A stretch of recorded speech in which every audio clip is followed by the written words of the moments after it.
Hello. In this video I will be discussing a particular reaction of alkenes known as hydrohalogenation. We will be eventually learning 10 reactions of alkenes. So what does hydrohalogenation refer to? I'm going to draw a generic reaction scheme here. Generic meaning that it is not a specific alkene reaction that we're starting with, but a general alkene. Notice that these four positions could be hydrogens or other carbon groups or some combination of hydrogens and carbon groups. And if there's carbon groups, they don't have to be the same as each other. So this could be any one of essentially any alkene that you could draw. And what we're going to do is in a flask, we will take that alkene, generally dissolve it in some sort of a solvent, and we're going to add a molecule of HX.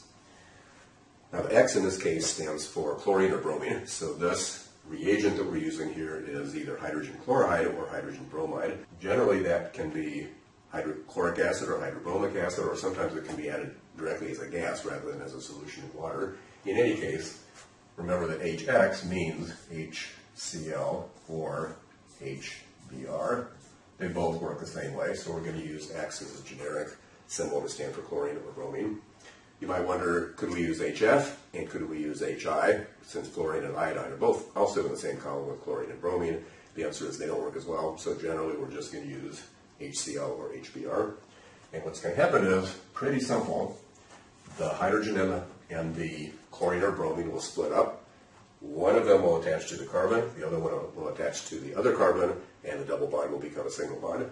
So here's the structure that we'll draw for the final product. We'll have the H on one of the two carbons and the X on the other carbon. Notice that this is a balance equation, very simple reaction, very easy to remember. Just add hydrogen to one carbon, add chlorine or bromine to the other carbon, and you're done. So generally what we like to do when we're learning new reactions is classify what kind of compound do you get from each reaction. In this case we start with an alkene, and we always end with what class of compounds is that. Well, generally what we call it when there's a halogen, that is chlorine or bromine, attached to a carbon group, we call it an alkyl halide. That's two words with a space in between. Or also known as haloalkanes, all one word. So alkyl halides or haloalkanes, those both mean the same thing. This is sort of a common way of naming them. This is sort of an IUPAC way of naming them, but both of those terms mean the same thing. And again, they just mean a halogen with a carbon group attached. So the general category of compounds we get from this reaction is haloalkanes. By the way, this reaction has a name, and that's something you should keep in mind. Every organic reaction we will learn has to have some sort of a name. Sometimes they're official names, sometimes they're named after people, sometimes they're just, the name that sort of describes what happens in the reaction. So for example, this one is known as hydrohalogenation, which seems like a mouthful to say, but really is descriptive of the reaction, because what are we adding onto the alkene? A hydrogen, thus the prefix hydro, and a halogen, thus the prefix halo, and then the ation is just a suffix that means this is the process that happens. So hydrohalogenation is the addition of hydrogen and halogen to a double bond. So there's the overall reaction.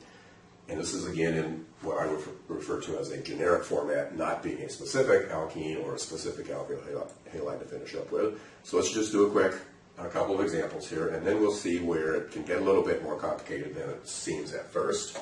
So I'm going to put a structure on the board and ask you to draw the product that you would expect to get if we were to actually do this in the laboratory. So here is a simple alkene.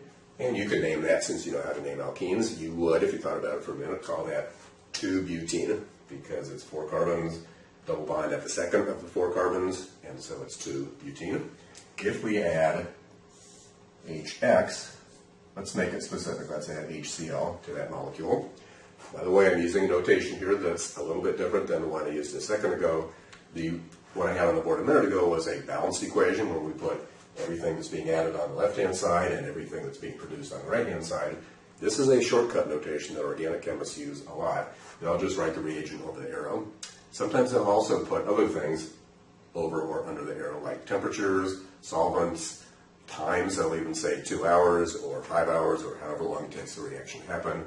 So the arrow sort of serves as a dumping ground for an organic chemist to put anything up on the board that he or she thinks is important to the reaction conditions. In this case, we're just going to put the reagent over the arrow, and then I'm going to have you draw the structure of the product that you would get over there. So take just a minute and see if you can draw what you think the product would be in that case.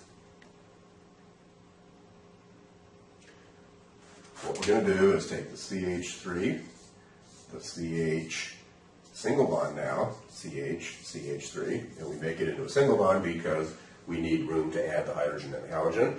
One of the carbons is going to get the halogen, let's put it here, and one of them is going to get the hydrogen, so let's make that a CH2. So notice that the CH has become a CH2 because we have the hydrogen there. This CH has become a CH with a chlorine attached. Excuse me, that should be chlorine, specifically because we're adding HCl. And that's the product that we would expect to get. So a chemist would take some 2-butene, mix some HCl with it, shake it up, perhaps heat it. We're not worried too much about the details of what you would have to do in the laboratory to make this happen. But in one way or another, the chemist would then isolate this product out and would somehow identify it as being that compound. By the way, anybody want to make a stab at naming that compound? I'll tell you what it is. You can probably figure this out for yourself. Sec-butyl chloride is the name of that compound. You might want to take a minute and see if you can figure out why it's named that. We won't worry about naming alkyl halides just yet, but I think you can see it's not that complicated. Okay, one detail of this reaction that you may have noticed is the two carbons of this particular alkene are the same as each other, so it doesn't matter whether we have a hydrogen here and a chlorine here, or vice versa. Some of you may have put the chlorine here and the hydrogen here, which of course is fine because it's the same product. It's still sec-butyl chloride, but that won't always be the case. So it becomes a little more complicated if we have an alkene like that one, in which the two carbons of the alkene are not the same as each other. Now it does matter which one of these is going to get the hydrogen and which one of them is going to get the halogen.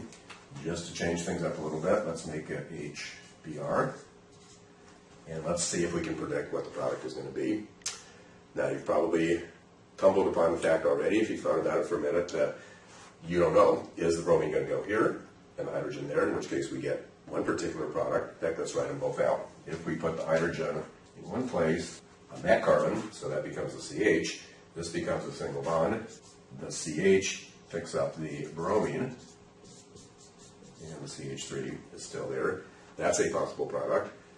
And the other possible product is putting the bromine on that one and the hydrogen on this one, so that the CH becomes a CH2. Are those the same product as each other? No, they are not. This one is clearly different from this one because in this one the bromine's attached to a tertiary carbon. In this one the bromine's attached to a secondary carbon. So what is the situation in real life? If we were to do this in the laboratory and isolate the product here, would it be this one, or would it be that one, or would it be a mixture of the two? The fact is it probably would be a mixture of the two, but the vast majority of it is going to be this product. Now, I would expect you to be able to predict that. So is there a rule to help us predict that kind of thing? And the answer is yes, there is. There was a man in Russia named Markov Mikasa. Markov Mikasa is how he spelled his name. And he worked on reactions in which HCl and HBr were added to alkenes. He just tried lots and lots and lots of different alkenes to see if he could come up with a rule. And what his rule was, he came up with them that has gets.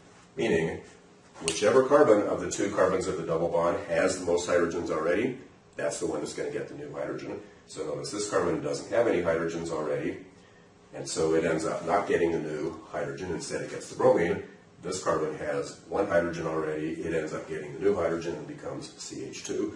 So this refers to hydrogens. The one that has the most hydrogens already ends up getting the new hydrogen. So now we have a rule. It's called Markov Mikasa rule, and it will help you predict what the product would be in most cases if the two carbons of the double bond are different from each other. Now there are some cases where Markov Mikasa rule won't help us because you may start with an alkene molecule that has the same number of hydrogens on both carbons, but still they are different from each other in one way or another. In that case, then Markov Mikasa won't predict which one's the major product, and you'll end up with both.